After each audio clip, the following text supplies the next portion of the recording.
Good morning everyone. So, nandito na naman po tayo ngayon, no? Sa ating farm. So, ito po yung daily routine natin, no? Magpapakain po tayo ng mga hayop natin, guys. So, sa mga hindi pa nakapag-subscribe ng ating channel, no? Please support my channel, guys, no? Kasi nag-upload tayo ng mga videos, no? At least para updated kayo, guys. So, ngayon magpapakain tayo ng mga alaga, no? Meron tayong manok dito. Bantam yan, guys, no? Yung maliliit na manok. Tapos meron tayong native chickens dito na mga chicks, no? Mga piso. At saka meron tayong mga sisiyo, no? Na mga pato. So magpapakain muna tayo ng ano kasi ito, kukulit nito. Pinakagat na ako, guys. Gutom na, sabi nila, gutom na daw sila. Yan na. Nag-aabang na sila.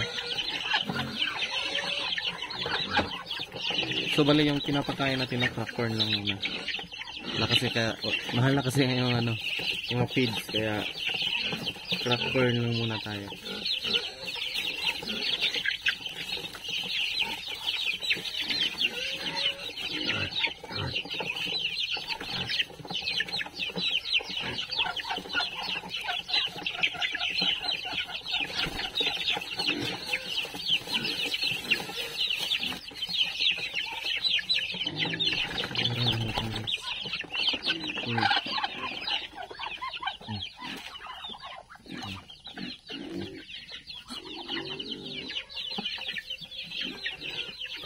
Lakas kumain kasi itong mga pato, guys.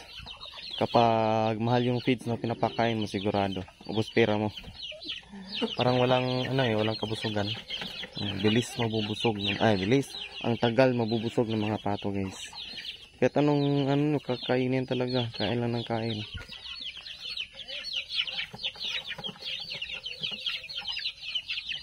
So ayan. Siguro mga 3 dakot lang siguro. Diba? Kasi naman sila free range naman sila Pwede naman sila makagala dyan, diba? Dito sa farm natin. Pwede silang kumain kung saan saan. So okay lang na magpakain tayo na hindi masyadong marami. Kasi mamaya kapag gutom pa sila, di gala-gala lang sila dyan. Kaya nang kain lang sila. Silipat tayo sa kabila, no? Doon sa ating native chicken, guys. Papakita ko lang sa inyo, no? Tara, kain tayo doon.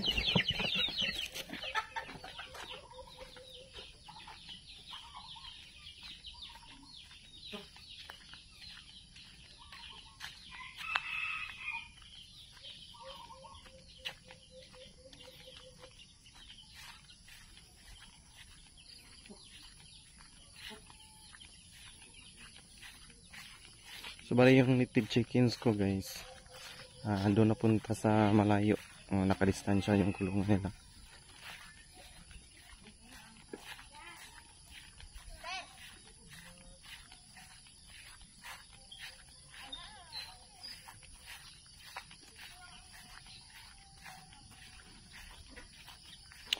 So dito sa kabila, guys, no, meron tayong mga kulungan ng rabbit, guys, no.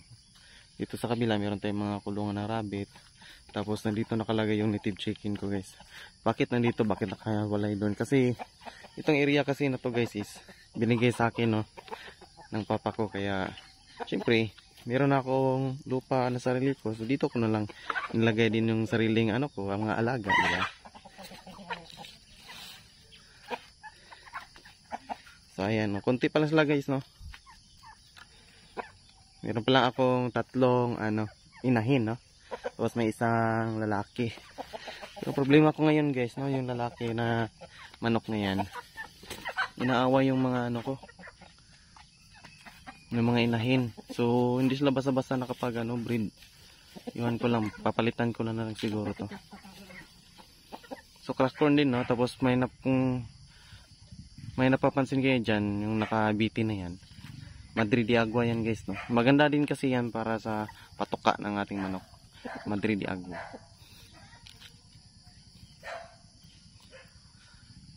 Kung gusto niya makatipid-tipid, di ba? Si Mr. Bangis kasi gustong makatipid kasi walang kita araw-araw. So ayan, crack corn. Kasi yung crack corn dito, yung kilo niyan siguro around 21 peso. Compare natin sa commercial feeds, siguro nasa mga ano na, abot ng 30 or to 40 pesos. Medyo mahal na. Kaya minsan din kumukuha ako ng Madre de Agua. Pinapatok ako sa mga manok ko. Tapos sinusubukan ko rin tong itong isang yung may nakatanim diyan na puno na yan. Yung puno na yan. Kasi yan chaya plant. Parang siya, type of radish. So sa palagay ko maganda rin siyang ipatoka sa manok. Kung meron kayong ganyan, subukan nyo lang, no? Pero hindi naman siguro, disclaimer lang, no? Hindi naman tayo expert sa ganyan, pero try, no? Hindi naman nakakamatay sa manok, na lang kayo, background research na lang din, di ba? Para safe yung mga hayop natin. So ayan, no? So nakaka-relax din tingnan, no? Tumutuka. Yan, problema ko sa lalaki niyan, inaaway yung mga inahin. Ayun. Tabayon na kagbato. Ito guys, no, tong tong lalaking manok. Kung sariling akin lang talaga to. Kasi actually hiniram ko lang to itong lalaki na na manok. Kung sariling akin lang talaga, wala na, sabaw na to. Parang matamis pa naman ang sabaw ng native chicken. So yun na guys, no, lipat na naman tayo sa kabila guys. Tingnan natin kung napakain na yung ibang manok natin, yung bantam, yung maliliit. At saka ipapakita ko na rin sa inyo yung pagpapastol ng natin, kambing. May kambing kasi ako guys, no, isang kambing. Lang kasi medyo malapad din kasi yung area dito tapos ayan, may baka, konting baka lang, so pwede na rin natin pwede pastulan ng kambing.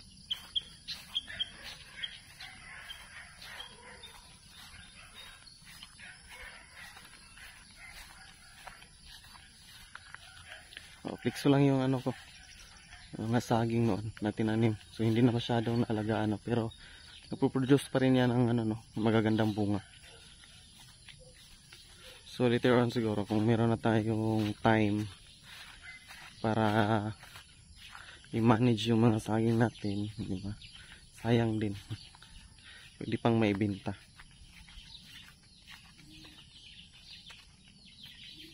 Ayan, tingnan yung mga pato. Ayan.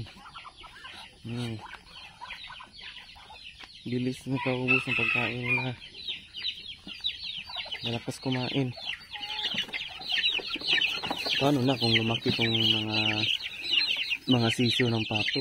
Kasi yan, 18 pieces. Dagdag mo pa tong 9 pieces ng mga sisyo ng manok. Diba? So dami pa kakainin guys.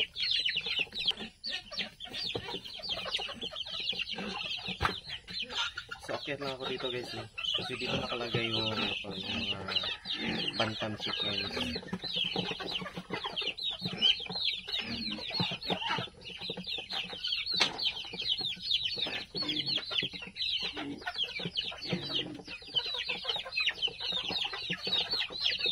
Ibang dito guys.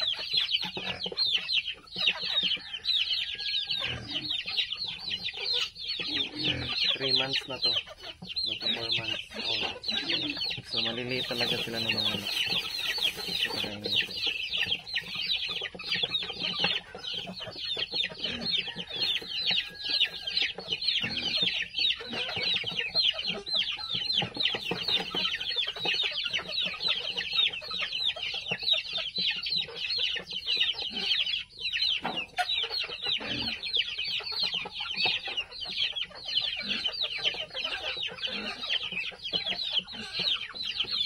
lalagyan na din natin ng tubig.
So yun, ipapakita ko lang sa inyo yung mga bantam chickens. Ayan yung ano, tatay nila. At saka yung ina nila, di ba? Maganda yan guys, no? For ano lang, pet. Yung alag-alagaan mo lang. Kasi kapag ano naman, kapag kakatayin mo, ang liit ng karne na. Parang ibon lang, parang nagkatagal lang ng ibon. Ito. Yun, may ipot.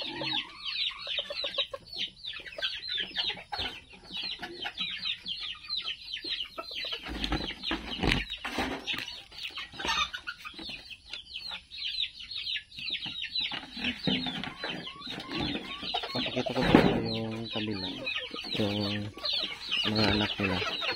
Ito. Bali yung natira dito, 4 na lang. Kasi yung iba, binili na yung iba, no? Sa gustong mag-avail, no? Nagbibinta ako nito. Message nyo lang ako, guys. Pero dapat yung malapit ka lang, diba? Jinsan. Dito ka lang sa Jinsan area.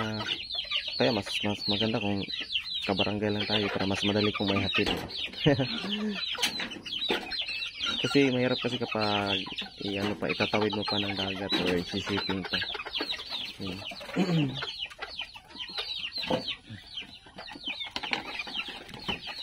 So yun guys, no? So ligpit lang natin yung pagkain ng manok. O ano ba? Sige, unahin na lang natin tapusin yung pagpakain ng mga manok guys.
So yun na nga guys, no, napakain na natin yung mga manok natin.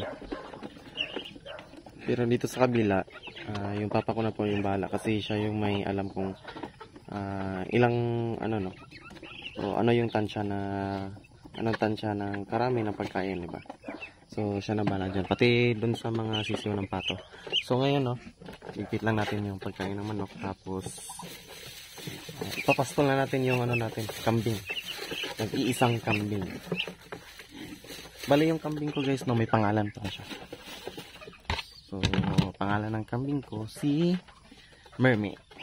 Mermy! Ayan o. Pachil-chill lang si Mermy dyan guys. So, doon tayo sa kabila daan. Buksan natin.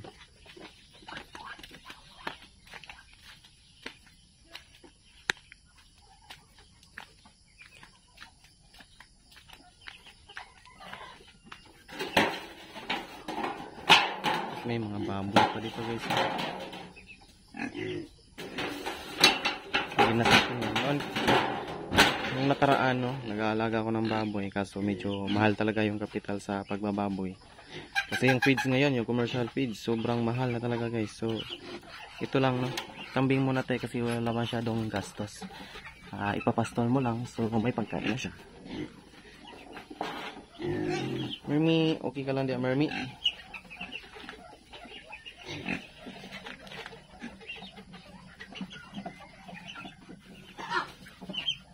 Tanasa sa camera, Mermy.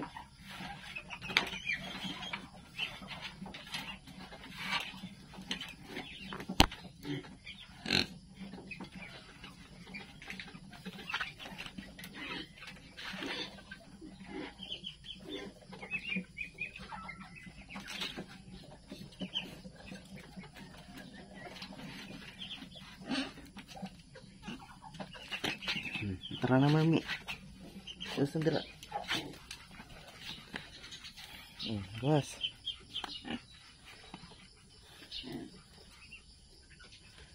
Yun na. Marmi. Gusto mi. Magila ay si Marmi, guys. So, yun na nga. Lumabas na siya. So, dali. Bakit parang natamlay si Marmi? Kasi guys, no, wala pa masyadong init. Medyo malamig pa yung paligid. Kaya siguro si Marmi, no, nilalamig pa. Hindi mga pato. Tara, Mi.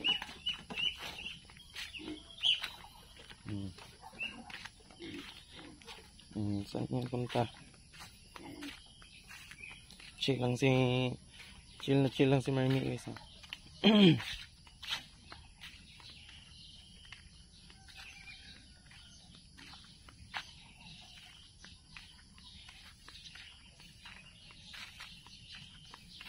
Asa mo kadapit ni?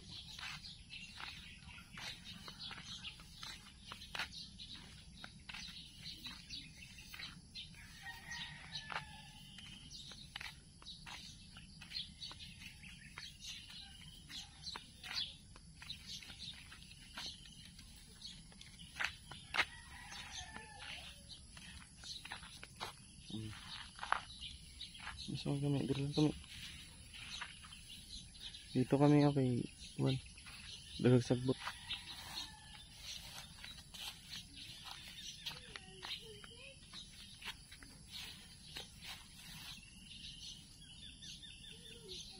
So, ragilay si Marmi, guys, no. So, ipapastol ko lang siya doon banda kasi maraming damo. So, yun lang, no. Yun yung daily routine dito ni Mr. Bangis sa farm. So, nagpapakain ng mga manok, pakain ng mga pato, tapos nagpapastol kay Marmi. So, yun lamang po, guys, no. Maraming salamat po sa pag-support sa channel natin. Sa mga hindi pa po nakapag-subscribe, no, please hit subscribe po, and also huwag nyo na lang din kalimutan yung bell icon, no, para updated kayo sa mga uploads natin dito sa ating YouTube channel. So, God bless everyone. Bye bye.